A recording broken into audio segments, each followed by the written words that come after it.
वेद मूर्ति तपोनिष्ठ पंडित श्री राम शर्मा आचार्य जी द्वारा लिखी हुई पुस्तकों की श्रृंखला में प्रस्तुत है पुस्तक ओम भूर्भुवः स्वः, ईश्वर की विराट स्वरूप की झांकी कराता। डे 5। विष्णु संसार में एक संतुलन शक्ति भी कायम कर रही है, जो किसी वस्तु की अतिवृद्धि को रोककर उसके यथास्थान ले आती है। संसार की सुंदरता और वैभवशालीनता को एक रूपता और विनाश से बचाती है। प्रजनन शक्ति को ही लीजिए, एक एक जोड़ा कई कई बच्चे पैदा करता है। यदि यह वृद्ध पीढ़ी दर पीढ़ी निर्बाध गति से चलती रहे तो थोड़े ही दिन में सारी पृथ्वी इतनी भर जाए कि संसार में प्राणियों को खड़ा होने के लिए भी जगह न मिले। मछली करीब 17,000 अंडे प्रतिवर्ष देती है। मक्खी, मच्छर और कीट पतंग 1,000 से लेकर 7,000 तक अंडे प्रतिवर्ष देते हैं। वे अंडे 1-2 सप्ताह में ही पककर बच्चे की शक्ल में आ जाते हैं और फिर 2-4 हफ्ते बाद ही वे भी अंडे देने लगते हैं। इनकी एक ही साल में प्रायः 8 पीढ़ी हो जाती है। यदि ये सब बच्चे जीवित रहें तो 10-5 साल में ही सारा संसार उनमें से एक जाति के रहने के लिए भी पर्याप्त न रहेगा। चींटी, दीमक, टिड्डी आदि कीड़े भी तेजी से बढ़ते हैं। सुअर, बकरी आदि भी तेजी से प्रचुर मात्रा में संतान वृद्धि करते हैं। एक जोड़ा स्त्री पुरुष भी औसतन 8-10 बच्चे पैदा करता है।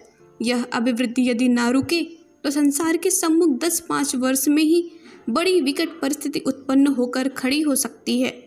परंतु लाखों करोड़ों वर्ष प्राणियों को इस पृथ्वी पर हुए हो गए, ऐसी परिस्थिति कभी भी उत्पन्न नहीं हुई।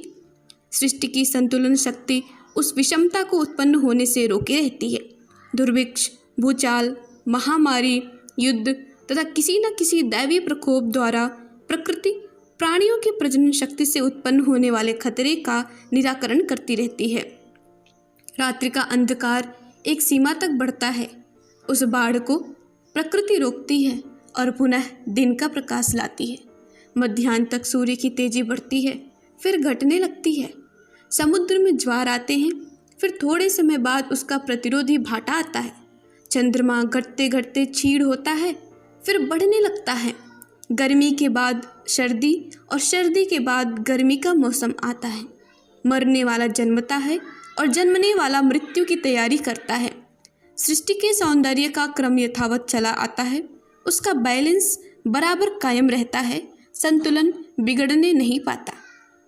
पुराणों में ऐसे वर्णन आते हैं कि देवताओं को जब असुर सताते हैं तो वे इकट्ठे होकर विष्णु भगवान के पास जाते हैं और प्रार्थना करते हैं कि हमारी रक्षा कीजिए।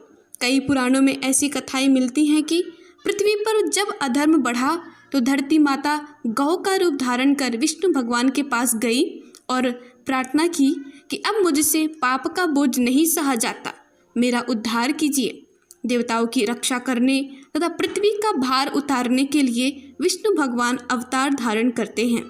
गीता में भी ऐसी ही प्रतिज्ञा है, यदा यदा हि धर्मस्य ग्लानिर्भवति भारत। बुराइयों में यह गुण है कि वे आसानी से और तेजी के साथ बढ़ती है। पानी ऊपर से नीचे की ओर बड़ी तेजी से स्वमेव दौड़ता है, पर यदि उसे नीचे से ऊपर चढ़ाना हो तो बड़ा प्रयत्न करना पड़ता है। पत्थर को ऊपर से नीचे की ओर फेंके तो जरा से संकेत के साथ वह तेजी से नीचे गिरेगा, और अगर बीच में कोई रोकने वाली चीज ना आए तो सेकंडों मील में ही वह नीचे गिर जाता है। इसी प्रकार बुराई के मार्ग पर पतन की ओर मन तेजी से गिरता है, पर अच्छाई की ओर कठिनाई से चढ़ता है। लोगों का झुकाव पाप की ओर अधिक होने के कारण थोड़े ही समय में पाप छा जाता है, और फिर उसे दूर करने के लिए, संतुलन ठीक रखने के लिए इस विष्णु शक्ति को किसी न किसी रूप से प्रकट होना पड़ता है। उस प्राकट्य को अवतार कहते हैं।